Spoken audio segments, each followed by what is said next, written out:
welcome to News Now Sports. I'm Tony Quach. It's a tale of two tapes for two historic football programs in the WBL. Ottawa-Glandorf has hit a rough patch in the last couple of years, while St. Mary's attempts to crack the upper echelon of the conference standings. Our countdown to kickoff gives us our first look at a pair of WBL teams.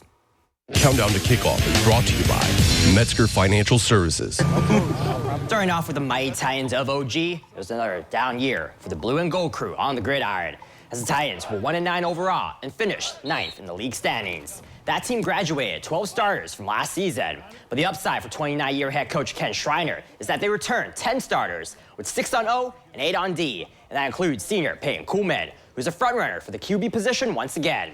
This season is all about change, and that includes the Titans' new division alignment as they bump up from D5 to D4. And OG will open up the season against a new opponent. They will welcome in the defending BBC champion Liberty Benton in Week 1. And their schedule doesn't get easier, as OG will be put through the ringer in conference play, taking on 5 programs with winning records, including the co-champs Ottawa-Glandorf and Salina in Week 3 and 8 respectively. Regardless of how the past 2 seasons have gone, the Titans' intensity and focus remains the same as they begin a new chapter in the history of OG football. Well, I think the biggest thing is it's early. We've got a lot of questions to answer, and when you have a season like we had last year when you struggle, you really kind of give everybody the opportunity to play. And, we said that coming in across the board that, if you think you're a starter and you're comfortable, you're wrong. So we want to make sure that guys are competing.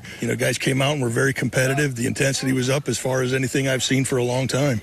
Just to see everyone, all that hard work being put into action, it just seems really great, Definitely I think it's part of the mental aspect for about everyone, because honestly last year we didn't have a good season, but I felt like all the mental mistakes during games, really screwed us over, kind of, stabbed us in the back, and I think we really need to change that, get in our heads and fix our attitude. We've had a couple of rough few years, but now that we're seniors, I think we got a good group going, and I'm real excited to have this group of guys with me. We just got to have full trust within our guys and with our coaches and what they're doing, and put all the work that we've had in the offseason into the field. In Auglaize County, the St. Mary's Rough Riders are coming off a 7-5 campaign in which they finished 5th in the WBL. Despite starting the season 0-4, St. Mary's put together an impressive 7-game winning streak.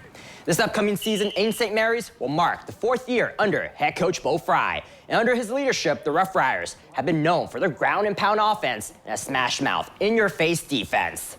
This past season, St. Mary's led the conference in rushing once again and gained nearly 3,500 yards and scoring 40 times. They look to maintain this performance this season as they welcome back 9 offensive starters, including second-team All-State lineman Cameron Roth, an offensive weapon, Jacob Kessler, who has transitioned from running back to quarterback. In total, the Riders will have 16 returning starters, with 22 seniors, making them one of the most experienced teams in the WBL.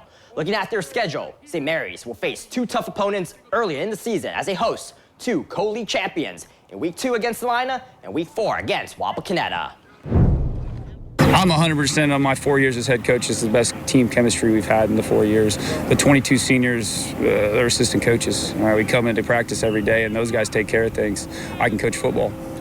So I really enjoy our senior group. I really enjoy our leaders, and not just our seniors. There's the juniors that are doing the same thing. So there's 3 good classes together of great kids that are working hard to win football games.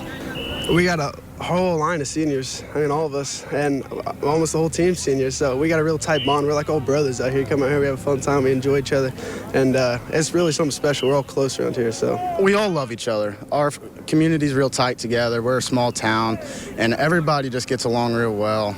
No arguments, no fights during practice. We're all one big group, one big family.